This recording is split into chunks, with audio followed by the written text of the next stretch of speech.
Good morning and welcome to our FCAT reading review, where today we're going to be looking at understanding reading application and the strategies that we're going to use to help build our students' comprehension and hopefully improve their testing scores as well. Let's look at what reading application looks like. So on the FCAT, or the Florida Comprehensive Assessment Test, it contains 4 categories under the reading section of the test. These 4 categories are vocabulary, reading application, literary analysis, and informational text and research processes. Reading application assesses a student's ability to use strategies to comprehend grade level texts. Now, reading application is important because it makes up about 30% of the test, which is a large portion that the students are being assessed on and that we're struggling with. So looking at Lamonas Elementary's 3rd grade scores, in 2011, we only had 11 points out of a possible 17. While that isn't the end of the world and it isn't horrible, it needs improvement. And in 2012, you can see we went up to 15 out of 17, which is much better, but the past 2 years, we've still struggled with keeping a high score in that. And so that's why we're really looking at it today to see what we can do to improve those scores and to make sure that we are preparing our students to understand and to use those strategies as best as they can on the test. Now, the different strategies reading application encompasses are identifying the main idea of a text, identifying the author's purpose, identifying the cause and effect, making inferencing, and comparing and contrasting texts. Students will be asked questions on all of these during the reading application portion and reading application questions of the test. And so it's important that we try to tweak and try to improve our students' understanding of these strategies. Now, 3 of the strategies that were most prevalent in the questions and that were asked the most on the past assessments are cause and effect, author's purpose, and main idea. I wanted to really focus on these just because they are asked the most, and I think that we should be able to get our students to where they need to be using these 3 and get our scores to where they need to be. Now, those 3 strategies, and what I've been talking about previously is comprehension, is improving our students' comprehension. So I wanted to look at the cognitive view of reading comprehension as defined by Dole, Duffy, Roll, and Pearson in their article, Moving from the Old to New, Research on Reading Comprehension Strategies. And it really shows that good readers come to a text with multiple strategies. Reading is an active process where they select these strategies, they look at the context, and by using all of that, they construct meaning, and they use their background knowledge to construct this meaning. And these strategies aren't just used with one type of text. There's not one way to use these strategies.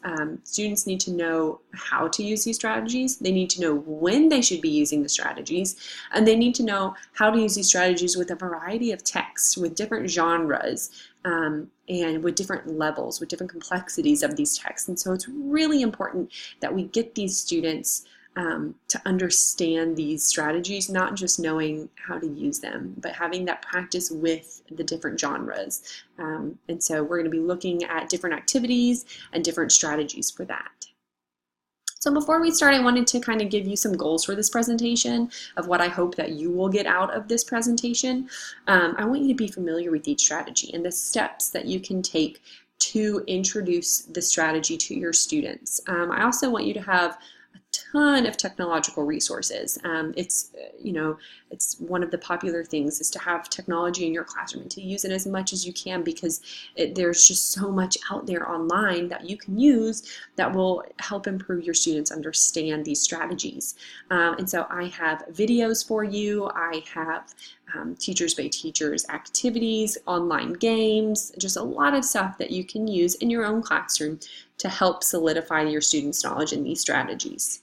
And then the last, I want you to know the strategies well enough to build your students' confidence in their use of these. If you have a high self-efficacy of these strategies and you know them well and you are confident teaching them, that's going to reflect in your students and in their confidence in using them. And so I really want you to feel like you know these strategies well enough and you are confident in teaching them. You have a ton of resources at your hands that you can tackle these strategies and make sure that your students know them well.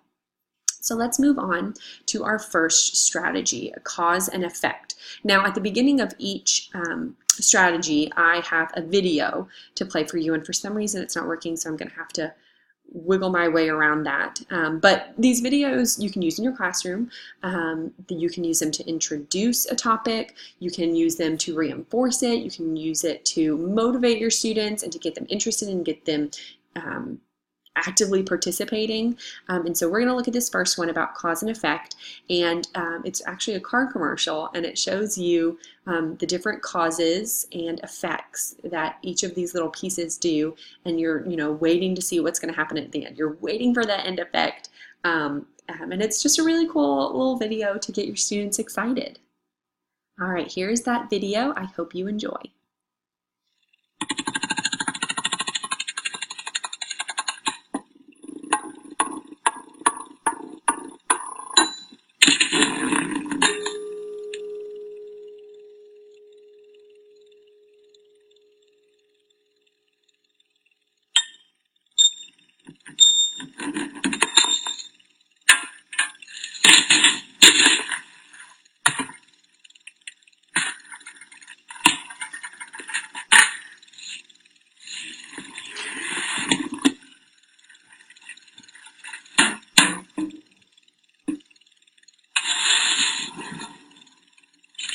During this video, you can talk to your students about what causes and what effects they're noticing throughout this whole thing.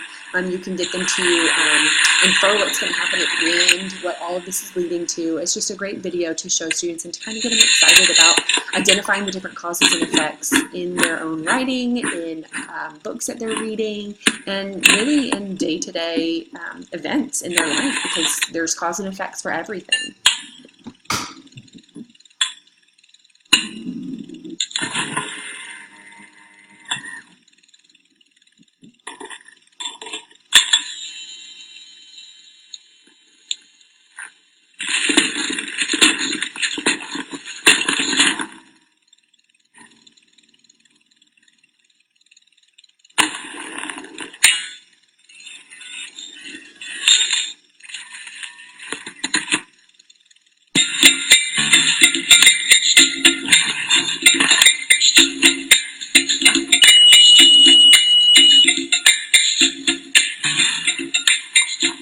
Isn't it nice?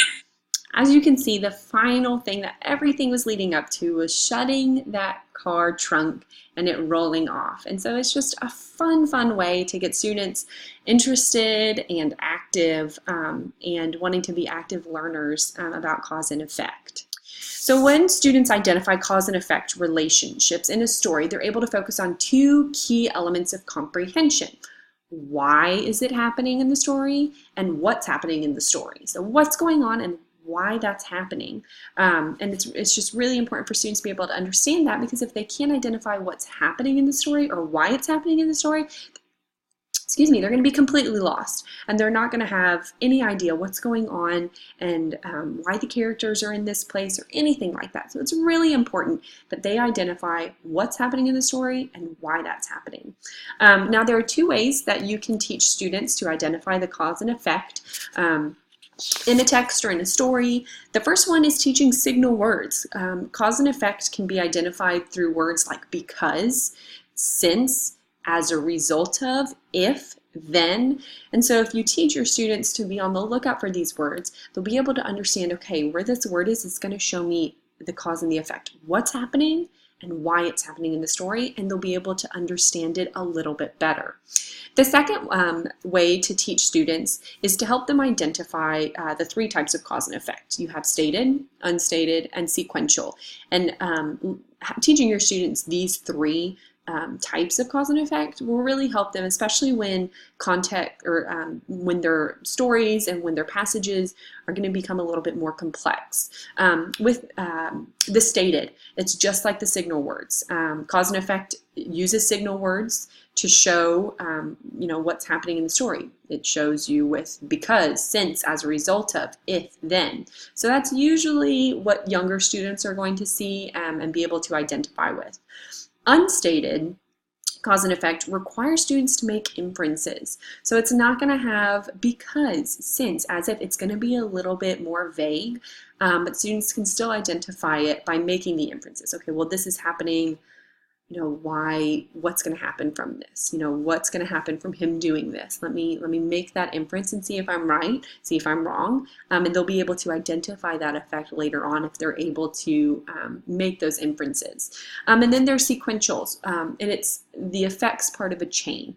Just like in the video, all of those different things were affecting the next thing and creating another effect and another and another. And so it's a part of the chain, and the students can kind of see it unfold. It's very similar to kind of like the domino effect. Once something happens, everything just kind of follows along in a line.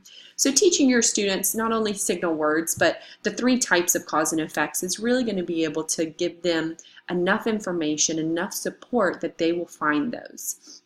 I wanted to give you a standard that related to it.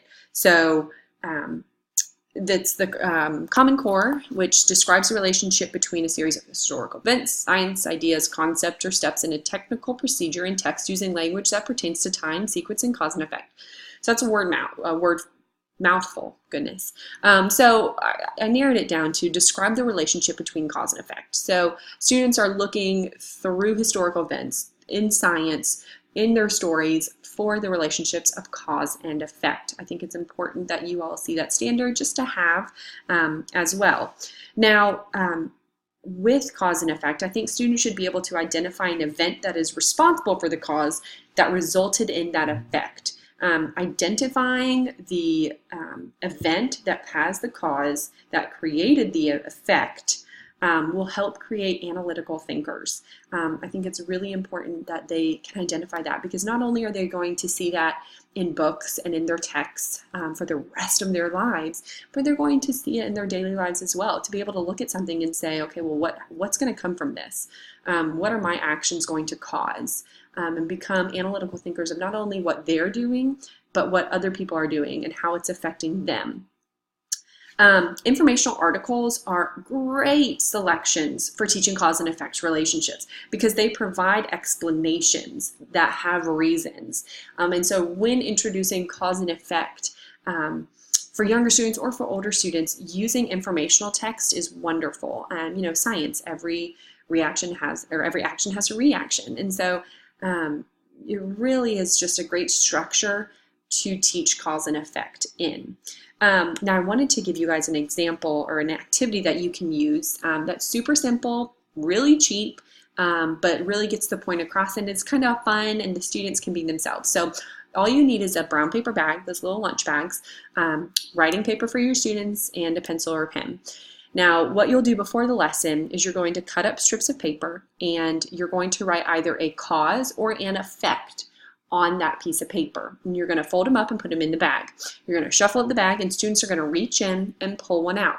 And they're going to have to identify not only if it's a cause or an effect, but then they're going to have to create the opposite of it. So say Joe Bob pulls out a cause and he reads it. He has to identify that it's a cause, and then he needs to say he can create any type of effect he wants for it. It can be silly, it can be serious, it can be about anything, as long as that effect relates to that cause that he pulled.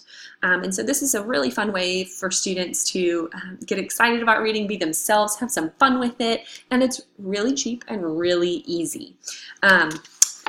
Then I wanted to show you guys just a couple handouts that I have used before. These handouts are really great to use in centers, or if a student needs a little bit of extra practice, sending this home with them for them to work on with their parents. As you can see in the little green boxes, it's a sentence, and part of the sentence is underlined. The students have to read the sentence and identify if the underlined section is the cause or the effect. So if you look at number 15, my button was loose, so my grandmother sewed it on tightly. They're going to have to identify my grandmother sewed it on tightly as either a cause or an effect. Did my mother sewing her button on tightly cause it to become loose? Or was it loose and the effect was that their grandmother sewed it on tightly? So they're going to have to identify what that is, and then they'll just write it in that little chart. It's great, easy for you to see real quick, just to kind of brush through it if they've got it or not. Fun activity, very simple. Students can do that independently, and it gets the point across, and it gets them looking at different sentence structures as well. Now, technology. Both of these activities can be found on Paid Teachers. Later on in this presentation, I'll give you a link. They only cost a couple dollars, so nothing too bad, but you can use them for years to come, which is great. The first one is a game show. It's by Tiny Toes, and it's similar to Jeopardy, where the students can either be in teams or be competing individually if you use it during small groups or something like that. And the students will be given a cause or an effect, and they have to select it and then identify what it is, and then sometimes they'll have to create a cause for it. And so it's a really fun game that students can do independently after you kind of show them how to manipulate through it and do everything. They can do it on their own depending on what grade level they are, and it's fun, and they can get competitive and you can keep score. I mean, it's just a great lesson and a great resource to have. The second one is a cause and effect interactive puzzle by Alyssa Northberg. And this puzzle is great because it's on Google Classroom, and it can be used on a computer, iPad, iPhone, anything. And what students will do is there's going to be a puzzle laid out, and there are going to be causes or effects sprinkled on the pieces, and they're going to have to pull different causes or effects that match each other. So they can't just have random stuff like it was raining, so I took my dog outside. Those don't really match. You wouldn't want to take your dog outside when it was raining, and so they wouldn't go together, and so that piece wouldn't fit. It would be bumped back. And so the students are having to look at the different causes and effects and making sure they're pairing a cause and effect, not two causes or two effects. So that's just another great resource that I absolutely love. I wanted to give you guys some test sample questions, not only because I think it's important that you understand the structure of the questions that your students will be asked, but also that you can start to incorporate it into your lessons and into your assessments before the FCAT. So when the students do take the FCAT, they're not confused by how the questions are worded. So just a couple of them for cause and effects. Why does a character blank?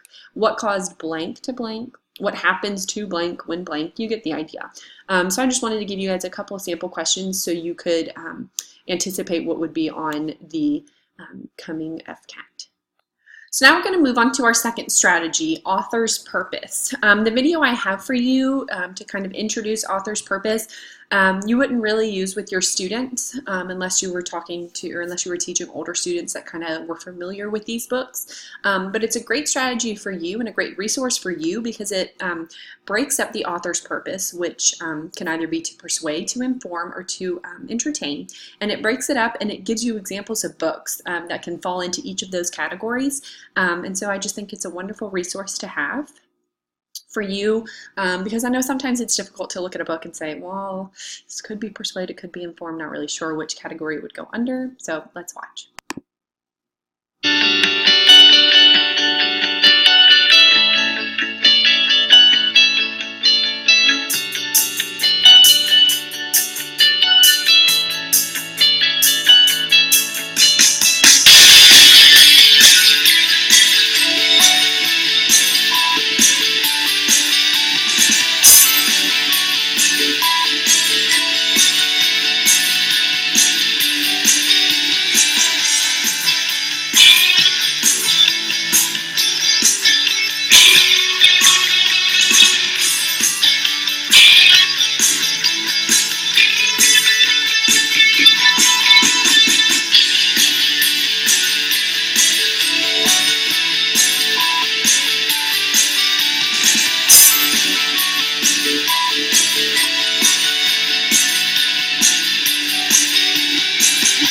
So as you can see, there are a ton of books out there that will help show the students the author's purpose in persuading, informing, and entertaining.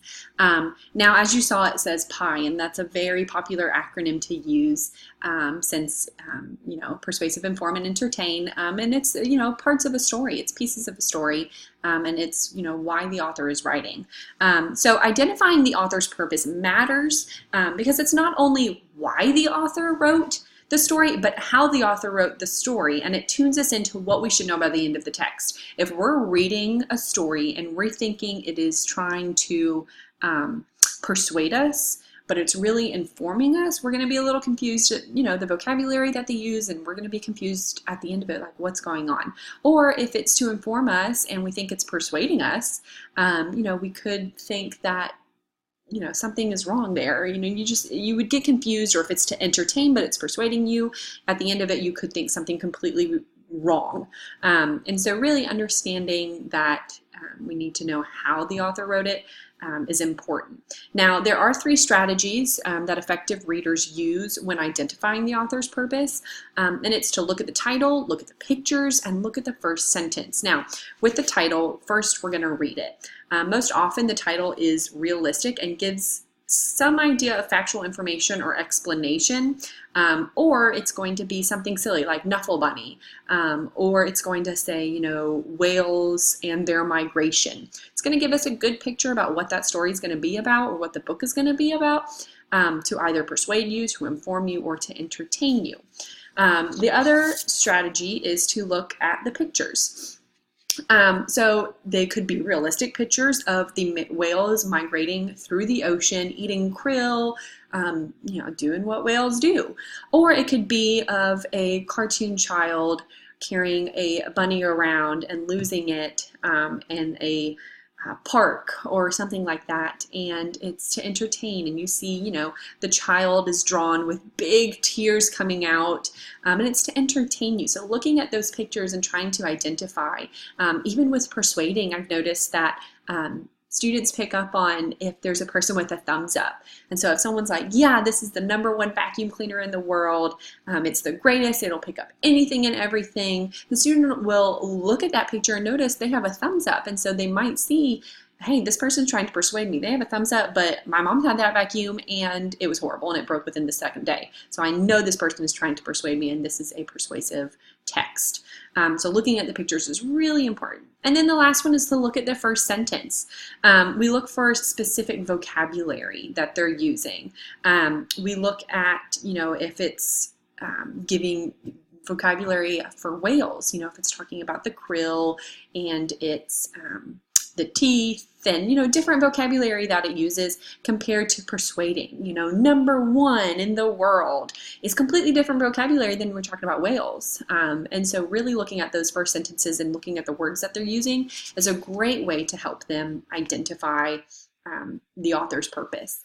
An activity that I wanted to talk to you guys about and kind of introduce you is tic-tac-toe. Now everybody knows how to play tic-tac-toe, and what you'll do is you'll get a Kleenex box and you'll obviously empty it out or have students use it and then take it later, and you're going to wrap it in wrapping paper just so all the sides are the same, and you're going to label the different sides as persuade, inform, or entertain.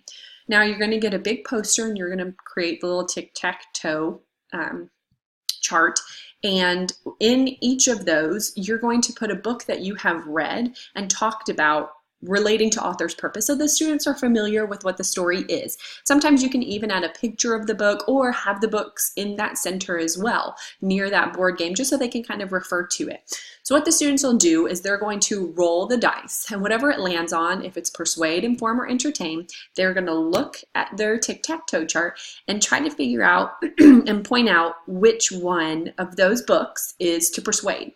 So say they rolled persuade, and it was we read a newspaper article about the world's best vacuum, and we talked about the vocabulary they used. The student is going to take a little X or draw on it, whatever you decide, and they're going to put an X on that because that book or that article was persuading. And so they're going to work through this, and they're going to keep rolling, and they're going to try to win tic-tac-toe through that. Super fun, super simple, super cheap, but effective because the students are not only using their prior knowledge from what you've read to them and the stories that you've read, but they're also applying it and they're thinking about it. They're reflecting on it. They're saying, okay, well, the author used this vocabulary. The title was this. The illustrations looked like this. They're using all of that to identify what that purpose was. So it's a great little activity to use with your students. Now, I wanted to show you guys the standard to distinguish their own point of view from that of the author's text. So really just looking at the author's text and figuring out what it is. Some worksheets and some posters that I found that continue with the pie theme that you can have hanging around your classroom. I did. Students refer to them. They do have questions on them. So why did the author write this story? And everything like that, that students can say, okay, well, I don't know if it's persuade or inform. They can go to these posters and ask themselves those questions and know if it was to inform or if it was to persuade. And then this chart that I've used and I've had teachers use with older students who had interactive notebooks, they pasted this in there and the students absolutely loved it. It's a little chart that has goals, examples, and questions that they can ask, and the students referred to that throughout the year, trying to identify that author's purpose. And so it was just a great resource to have. Now, some technology. This first activity, again, can be found on Teachers Pay Teachers. It's by Dojo Baker, and it's a it's just a lesson PowerPoint, but it's interactive. So this would be, to me, a great introduction to finding the author's purpose because it walks you through it, but then it also gives students opportunities to, well, I think I have this, I think I've got it down, I've heard of this before, let me try it out. And so it'll give them opportunities to read a passage and then select if it's persuasive, informative, or entertaining. So it's a great introduction or a great review at the end. And then the next one, super fun, is an online board game that I found where students play this and they read the passage. So the sausage pizza is the best kind of pizza to eat. It can be juicy or spicy and always very delicious. Sausage pizza is better than any other kind of pizza. Now the students will look at that and say, well, that was kind of boring. That did not entertain me at all. So they'll know that's not to entertain. Then they're thinking, well, is it to inform me? It is talking about sausage pizza. It talks about how it's juicy and how it's spicy, but I really don't like sausage pizza. I don't find it very delicious, and it is not better than cheese pizza. And so they're going to say it's definitely not informative. So it's a persuasive. So they're going to select persuasive, and then it's going to, work your way through the game, and whoever wins, wins. And you can play it one or two one or two people. And so it's just a fun little game that you can incorporate into your stations or have, on the computer ready to go if the students finish their work early or anything like that. Some test sample questions. Why did the author write this story? With which statement would the author mostly agree with? That can kind of get confusing with students. So really talk to them about that. With which statement? So what statement would the author most likely agree? A lot of the times on the FCAT, they word questions where it's just going to confuse the students. And so, giving our students these questions and letting them practice with them is going to help their scores on the FCAT. And then what was the author's purpose in writing this article? And so it's not only having them looking at stories and narratives, but it's also having them looking at articles for older students. If you give them 3 articles to read and to identify the author's purpose, it helps with those older students. So the last strategy that we're going to be talking about today, which is the main idea strategy. The little video clip that I have at the beginning is super fun. It's kind of like a comic, and it just gets students motivated and interested about identifying the main idea. All right, here's the video for you. There are all kinds of crimes in this city, and all sorts of clues to solving them. But when those clues are hidden in a piece of text, that's when they call me in. Detective Dietz, Text Analysis Unit.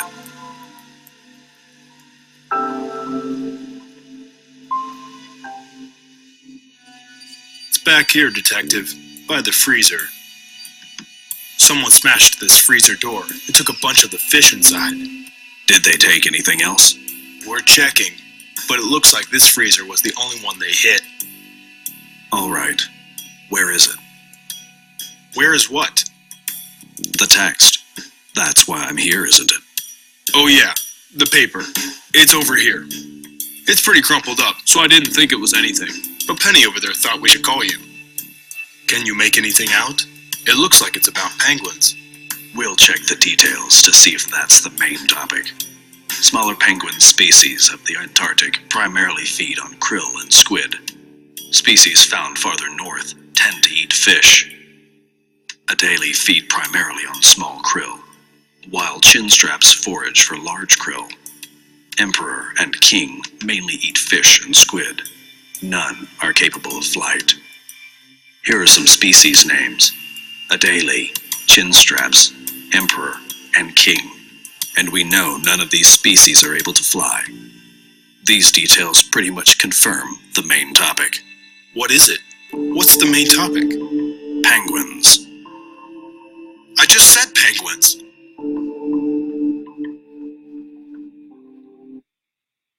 So with that video, students are going to be interested, they're going to laugh, they're going to be trying to find the main idea using those clue words in that little video with penguins, and they highlighted certain ones and they showed you the supporting details, and so it's just a really fun video to kind of open up discussing main ideas. Now, readers recall details, use details to visualize ideas, use facts to support conclusions, predictions, and responses.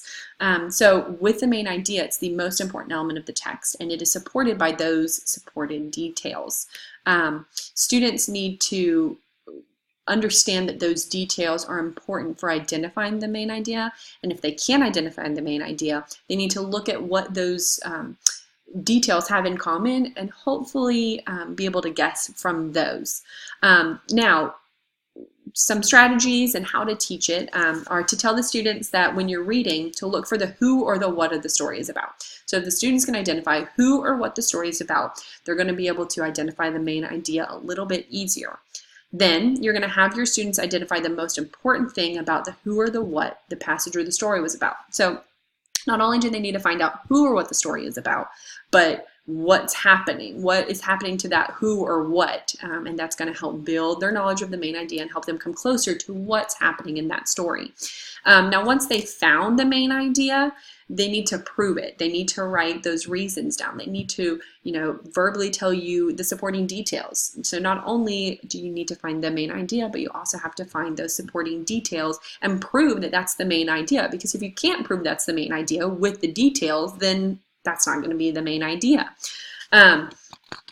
So you're also going to have the students look at the title. You're going to have them look at that and say, okay, well, who or what is the story is about? Looking at the title helps. Then you're going to read the first or the last sentences. Those are going to help you identify kind of what's going on in the story, where the character is. Then you're also going to find repeated words or phrases.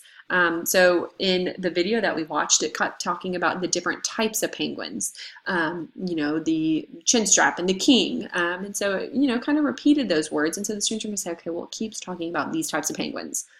Main idea is going to be about penguins. An activity that I've done and that my students really enjoy, and again, super easy, super cheap to identify the main idea and to reinforce it, is after we've read a story, my students are given a piece of paper that has a circle, and then off the circle are 3 or 4 rectangles coming off of that. And what they'll do is they'll cut that out. They'll identify the main idea and put that in the circle. That's going to be our tabletop. Once they've identified the main topic, then they're going to write their supporting details, what they thought were important and that helped prove whatever they wrote on that tabletop is the main idea. And so once we do that, we've cut it out, we fold the rectangles right on the edge of the circle, and we stand it up like a table. And it shows students that without those supporting details, that tabletop's not going to stand. It's not going to be the main idea if it doesn't have the supporting details. And so it's a very fun, hands-on, simple activity that your students can do, and it can be done at really any grade level. Even like in kindergarten, you can have them draw the pictures. So you can have them draw the main character in the middle and say the story, the main idea was she was going on a walk in the woods. You can have that. You can have the main character walking in the woods, and then you can have the supporting details coming up off of that. That she went outside, that there were trees all around, and they can be drawing those things, those supporting details if they're not able to write. I wanted to show you guys another standard. It's the Language Arts Florida Standard. Determine the main idea of a text, recount key details, and explain how they support them. It's really important that we get our students to explain how they support them and not just identify, because if they can't support them and they can't explain how to do it or how those details support the main idea, then they really don't understand it.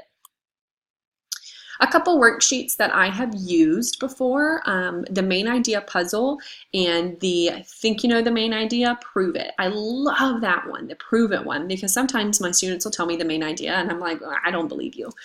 I said, prove it, let me know the details. Tell me what the details are and prove to me that that is the main idea, because I don't believe you right now. And so they get they're motivated to say, no, this is what I believe. This is the main idea. Let me prove it to you. And so that's just a great worksheet to use with them. And then the puzzle is just super cute. My students like to see that the details aren't completely separate from each other. They're not individual random pieces of work. They're not random details. They all somehow fit together, and they all fit together because they all have to deal with the main idea of the text. And so that's a great visual to show them, hey, these pieces all fit together because it's the main idea. They're not just random pieces of information. Love those two resources. Again, with the technology, the first activity is found on Teachers Pay Teachers, and just like earlier, this one is by Tiny Toes, and it's another Jeopardy game. Absolutely love Jeopardy. I keep scores for the students to motivate them to keep coming back and to keep trying harder and to really understand the strategies. Absolutely love it. Can be used individually with a group or in teams. And then this other game is for selecting the main idea of sentences. So you're making a hamburger, and what they've decided is that the meat is your main idea. That's what everything is about. You cannot have a hamburger and not have meat. Then it wouldn't be anything. And so the students are going to read those 3 sentences. Sean swam in a race last year. He swims almost every morning. Sean loves to swim. So the students are going to read those 3 sentences and identify what the main idea is.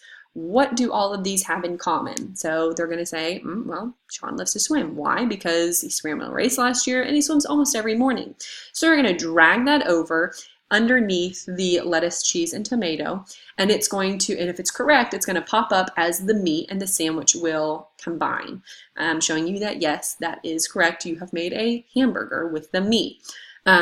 Great, love it. Talks about food. Who doesn't love food? So my kids absolutely love that game. And the last thing I want to talk about is the test sample questions.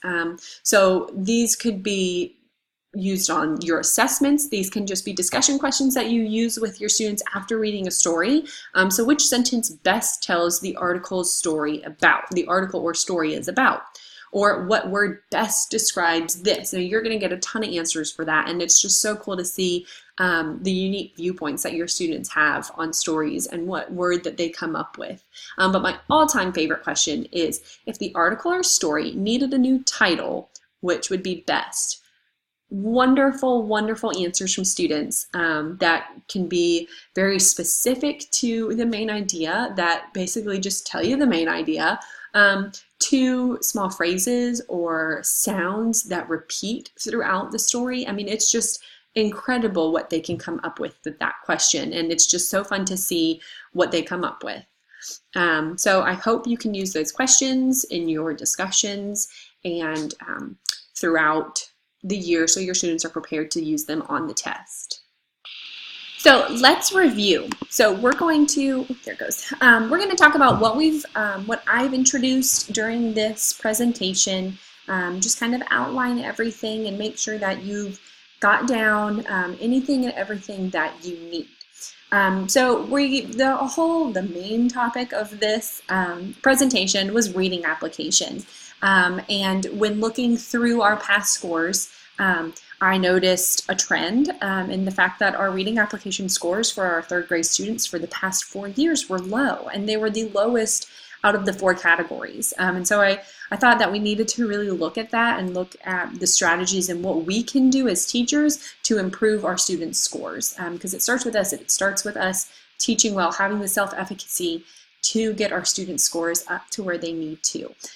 So reading application, it assesses students' ability to use strategies and to comprehend. Like I said, it's super important. It's 30% of their reading test. That's a huge chunk that we can improve on to get that score a little bit higher, maybe to 15 or 16 points out of 17.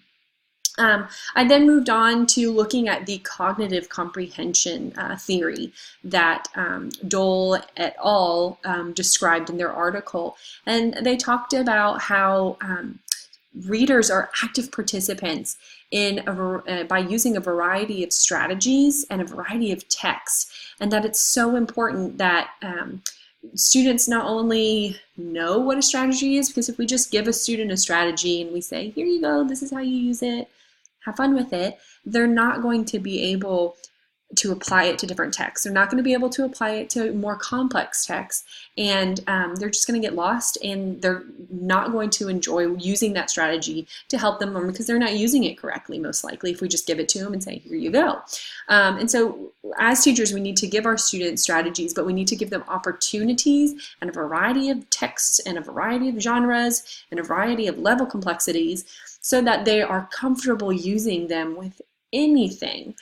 Just like on the FCAT, we're not going to know what type of passage our students are going to get and what type of questions they are going to be asked on that passage. And so the more we give our students, the more practice we give them, the more time we give our students to explore these strategies through different avenues of genres and complexities, the more likely they're going to perform better on that FCAT. So we talked about our 3 strategies: cause and effect, author's purpose, and main idea. With cause and effect, we watched the video of all the car parts, having causes and eventually working towards pushing the button and closing the trunk of that van. And we learned that there are 3 types of cause and effects. There's the stated, there's the unstated, and there's the sequential. Now, a stated cause and effect is going to have those keywords for you, because as a result of, if, as, all those different words that help students identify, oh, this is the cause and that's the effect. We talked about unstated, which is mostly found in higher complexity texts where students have to infer what the cause is or what the effect is, just because the author has kind of left it pretty vague. And the student has to use the vocabulary that's around it. They have to use their knowledge of if there is a stated cause or effect, they need to use that to identify the other. And then we learned about sequential, which was what the video was about. Sequential is just like, set of dominoes going off. It's a chain reaction, one after the other, after the other, after the other, after the other. Just like the book, if you give a mouse a cookie. If you give a mouse a cookie, he'll want this. If he gets this, if you give a mouse a cookie this, he's going to want that. And so it's just a chain reaction that goes and goes and goes and goes and goes until at one point it just has to stop. And so we talked about those with cause and effect, and we talked about the bag activity with the strips of paper in it, and how your students can be very creative. You're incorporating writing into that. And the fact that your students aren't just plainly identifying if it's a cause or effect, they have to critically think about, okay, what effect do I want from this cause? Or what cause did I want this effect to happen from? And so it's just a really fun and creative way. We talked about different games on Teachers by Teachers that your students can play that are great as an introduction, great during stations to reinforce it, or great right before a test just to kind of review what it was about. We then moved on to author's purpose and the PIE acronym with persuade, inform, and entertain. We talked about looking at the title, looking at the pictures, and looking at the vocabulary that is being used.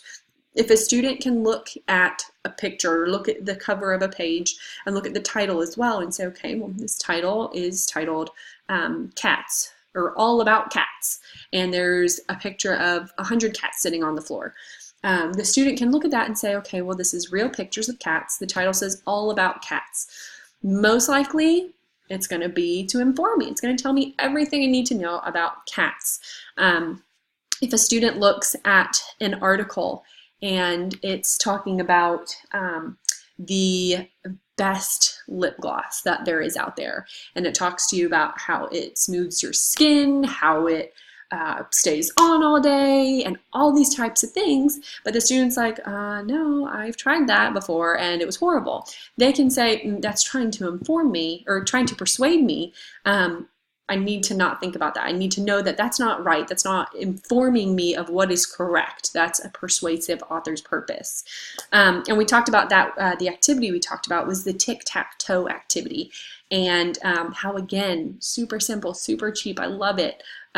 Where the students are using their prior knowledge of the stories that you've read before, and they are identifying the author's purpose through the title, through their prior knowledge, through the pictures, and through the vocabulary that it's using, and how that tic-tac-toe activity can be really used during instruction. So once the students have already been introduced to author's purpose, but at the same time, it can be a great assessment. If you want to do a informal assessment and just kind of be walking by and, check off that the student has, every time they've rolled, they were able to identify correctly a book that had that author's purpose. And so it's a great informal assessment as well if you need it. The technology we used for that, wonderful. Some games, a PowerPoint lesson, absolutely wonderful technology. And there's still even so much more that I didn't even get to put into this. So much more out there that you can use for older grades, younger grades, to talk about the author's purpose. So really go out there and look for them. Teachers Pay Teachers, wonderful website. Pinterest is great. Reading Rockets, all those websites have technological resources for you. With the main idea, we talked about identifying who and what and the details. So identifying, okay, who or what is the main character of this story? What's happening to them?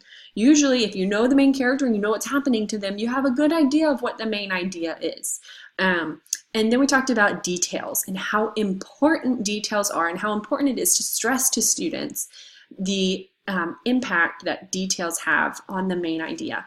If you have a main idea ready and students are writing their story and they have a main idea, but then all of their details don't support that main idea, then the story's not going to make sense. Or if they're trying to identify the main idea, but they're identifying the wrong details, so just details that don't pertain to it, that are just thrown in there to confuse them, they're not going to understand. And if on a test, they do that all the time, throw details in there that have nothing to do with the main topic, but they're trying to confuse the student. So if you can help them make those connections between the details and realize that they all relate to the main idea, then that's going to make their understanding of the text so much better.